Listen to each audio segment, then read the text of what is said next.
What's good, y'all? Welcome back for episode 2, and I finally got a title for my show. It's called Let's Get It, because that's exactly what we do when we're up in the building. I want to welcome back my brother, VJ Vernon, back in the building with me. Let's get down to it. Let's get it. First topic be Golden State. I'm seeing vulnerability, fam. I really am after this whole, especially after that Toronto game. Now, I mean, I definitely want to get your feeling on it, but for me right now, heavy is the head that wears the crown. You know, championships don't come easy.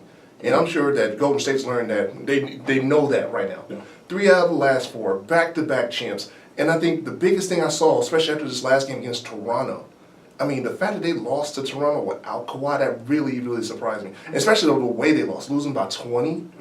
That really kind of opened my eyes. And I thought to myself, like, some people may not understand, especially those who may not be athletes. And I'm not sure how your career was because you played football, right? But I know in my experience, when I was in college especially, won championship from freshman to junior year. And the one thing that I learned, even before college, is that each year you're on top, it's just that much hard because they're just going to come after you hard. Of course. And that's right what I'm seeing right now with Golden State. The fear is gone. Okay. I believe the fear from the other teams is gone right now.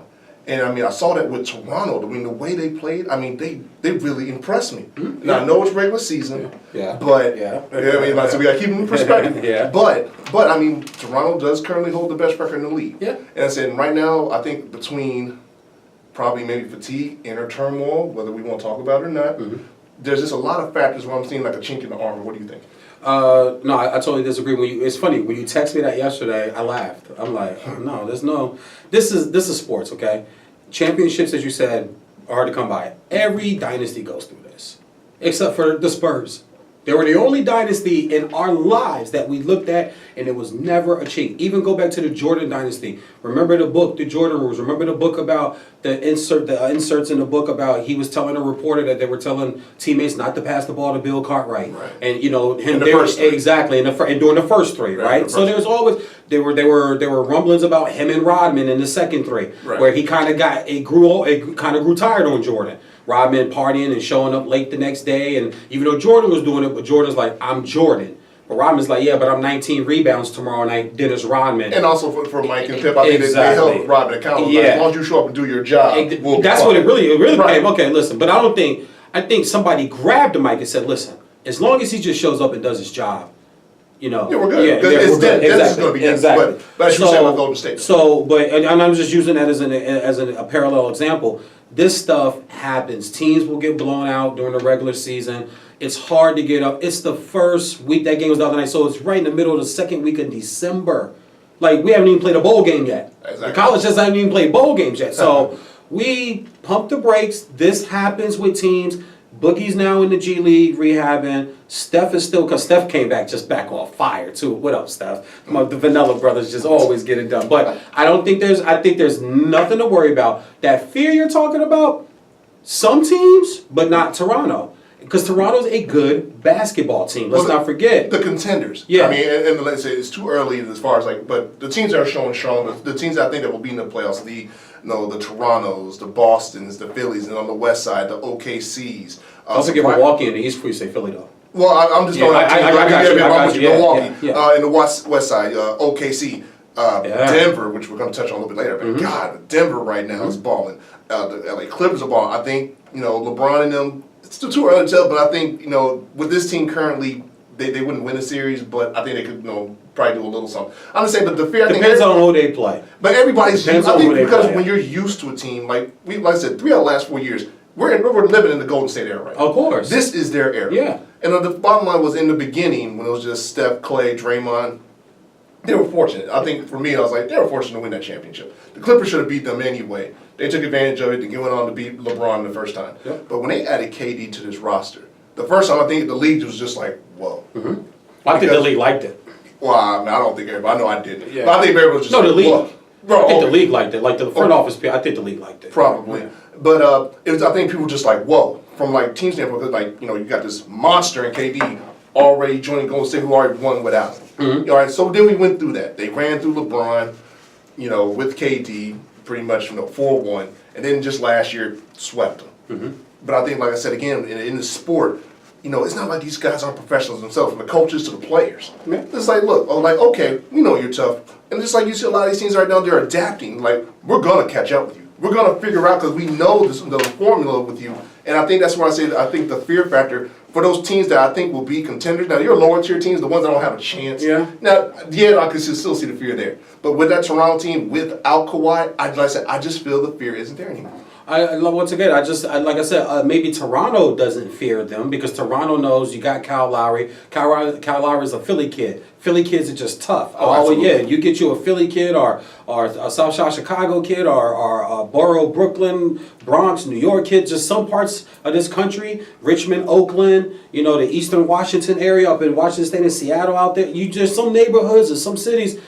You get athletes from there, the one thing you got is a tough-minded athlete because of what they've been through in life. So it starts there with Kyle Lowry. They have other pieces on that team. It's not just Kawhi. Oh, absolutely. And that's the same team other than minus DeMar DeRozan that was the number 1 seed in the East. Except for just mentally they couldn't get over the LeBron hump. But DeMar DeRozan, to me, isn't that player to get over that hump. I think Kawhi is. You add Danny Green, who's won championships. Ibaka, yeah. You talk about that team. Van Fleet. You talk about that team. It's not. I know Kawhi didn't play, but they blew the Clippers out the night before. So, and the Clippers are supposed to be this surprise team. You look at the top. I don't buy it. I don't buy it. I don't buy it. I know what you're saying. I don't buy it, but it is. The numbers are the numbers. The records are the records. So when you look at the standings, it's right there. It says what it says, and it says that the Clippers are up here, and they went in there, blew them out. They went up to Golden State. Golden State has those moments like all championship teams and dynasties do. We saw this with the Heat. We saw this with any team you can name through dynasty. The Lakers. We saw this with the Shaq and the Kobe Lakers. They had nights where they get blown out, and you'd be like, "Oh my God, the chink is in the arm." It's like, man, listen, it's December. It's hard to keep coming back because when you win a championship, everybody starts at the bottom again. And sometimes, in Golden State too, this is what I think when you talk about maybe the fear. They don't have the name of history that you look at and go, like a Duke jersey or a Carolina jersey or an Alabama helmet or a Michigan helmet. The Yankees, those pinstripes come out, because you want to beat them because they've been good so damn long. I don't know if you look at Golden State and see that. And well, I think we're in their era, right? Because they're still within that era. And I mean, because, Steph, I'm using Steph because I feel we agree this is his team. Yes. Like when MJ played, MJ had that presence. I don't think Steph obviously didn't have that presence. When you're sitting there talking about, with the name on the jersey, you don't fear it. We're living in the middle of the era of Golden State where it's just like, of course, I'm going to sit here and say I agree with you on that standpoint, but because they're still developing and ruling the era that they're in, but without having like that one player, even though they have KD, I still look at Steph first. And so that's why for me it's just like, okay, I can kind of go with what you're saying of the name on the jersey doesn't quite have that presence. Yeah, it doesn't. It doesn't because it doesn't have the history. It doesn't matter if we're in the era. It doesn't have the history. The era's got nothing to do with it. It's like when Kobe and Shaq was with the Lakers. It's like the Lakers.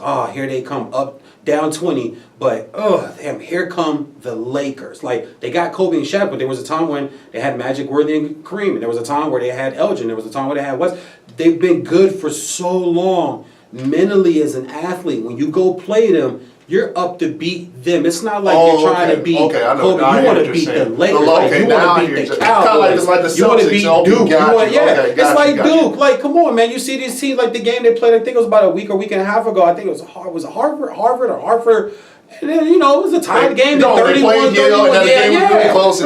That was just Yale seeing Duke and running off some adrenaline. But talent eventually, especially when the talent disparity is that wide, talent will eventually win over. And in the NBA, it's an 82-game long season. Right, and we're only 27, 28 games. And it's not a team you see often. You only play them once because it's from the opposite conference. You only play them twice. You don't see them. You don't see them. But they did sweep them. Exactly. You don't see them often. But when they went out there and played them, they didn't have Steph. So they come here. I mean, it happens. We saw Golden State get blown. Who was it that ended their 20-something game home? What is it? The Celtics that came out here last year, a year before last? They had like a 21, 22-game home winning streak going and came in here to... I would say Nate Robinson, but that would put it back even further. So it wasn't Nate Robinson. It was either the Celtics or somebody from the East Coast came out here and beat the holy hell out of them at home. Right. And then they turned around and like lost to the Spurs the next night, and then lost a few more games. And everybody was, oh, what's up with the regular season? With the NBA, man, my whole thing is holler at me after the Super Bowl. I'll talk it and debate it. But as far as diving into trying to read anything from these games, I'm not putting all my chips on the table, but like I said, I did see. I'm glad you're not. And another thing, again, I mean, how often are you going to catch Steph and Clay and Draymond having the kind of games they did? Yeah, it was all night, and if anything, I think that's when you have to step on them. Yeah. Because it's Golden State, and they can turn on at any moment. There's no safe, margin with the Warriors when you have them down. And defense and turnovers are their Achilles. Mm-hmm. Some nights they just don't play D in the show. And the other night, all those open 3-point shots, but Toronto was hitting them. They give up those shots to a lot of teams. And you're so well balanced. Some teams can just hit them. And that night, Toronto just. It got to the point I was like, man, what the heck is like? Whoosh. But it was so well balanced. I mean, the one thing I like about Toronto, and I got to shout Toronto, shout out to my wife, who's a proud Canadian, who's from Toronto. Oh, I didn't know that. Okay, my wife's Canadian, so believe me. So Toronto, how y'all doing? So please believe my house right now is I'm scared. Okay. Toronto wins the finals, but man. but real talk. I mean, Toronto looks so balanced, and Kyle Lowry, who I like, I mean, is a very, I won't say great, but he's a very good floor general. I mean, the way he had everybody spaced out, and as much as I complain about it, it still bothers me, but I do appreciate Ibaka's development. I think he still shoots a little bit too much for my liking. I still rather go back a little bit to the OKC Ibaka, but in that game, though, he took good shots. He got the shot in the flow of the offense, whether it was a 15, 20-footer or even a 3, he got it in the flow. It wasn't like he was just forcing it up. And I mean, that was just Toronto in general. They were just getting good shots. Yeah. And they attacked the basket. And the one thing about Golden State also is I am not in love with their bench. Their bench, I mean, outside of... They got some injuries on their bench right now, too. And I think that's hurting them, too. The one thing, if you're going to bring up Boogie, I mean, we're talking about Boogie may still be up for another couple of months. And I'm not trying to say I'm sleeping on Boogie, but at the same time, I'm sitting there thinking also, though, you got to remember what Boogie's coming back from. Yeah. We're thinking about Boogie as in Boogie before he went down. Boogie's not an explosive. You're both former athletes. The Achilles is a funny thing because it will take your explosiveness away from you. But Boogie wasn't a high flyer explosive type. Boogie's just a big guy. He's broady. He's a bully type player. If he can just do, I would say 70% of what he was doing before would be enough for them because that's better than 100% than what other teams are getting from their second, third, or fourth option. Excuse me. So I think I'm gonna wait till Boogie comes back and maybe go online and maybe watch a few just D-League games. I just want to watch his body. The video of him running the other day did not look good. I will say that. The video. I'm trying to figure out who let that out. I wouldn't have let that out. I definitely would not have put that out. Like when he's rehabbing, he's no videos, no phones, no cameras, none of that would be my motto. Is how I would handle it. Because I looked at that and I said, he going to the G League? To work out, it looked like he could barely move. So yeah. But turnovers and rebounds for Golden State are normally their Achilles heel when they lose games like that. And some of the passes work sometimes, but even Steph, there were 2 turnovers he had, and I just shook my head. I'm like, God, Steph, like that's the part of your game I don't like. Which is just Steph. I mean, you can go back to that finals where Cleveland did beat them before KD got there. The around the back pass, man. The around the back pass at the end of the fourth. Like I said, and there's really no good explanation for that. And you can just do this to Clay. Exactly. But he wanted to go, and it went out of bounds, and that gave. Matter of fact, wasn't that the turnover that led to the Kyrie shot? Pretty much. That was the turnover that led to the Kyrie shot. It definitely changed the momentum. So, I mean, at the end of the day, I mean, we're sitting here, we don't quite agree on the same thing. I mean, I'm not putting all my chips in, but I said just a little glimpse. There might be some vulnerability. Sound like it to me. But like I said, we're only 27, 28 games in, but I'm definitely going to be keeping an eye on the Golden State Warriors. Don't go nowhere, man. We got a lot more to talk about. We'll be right back. Out.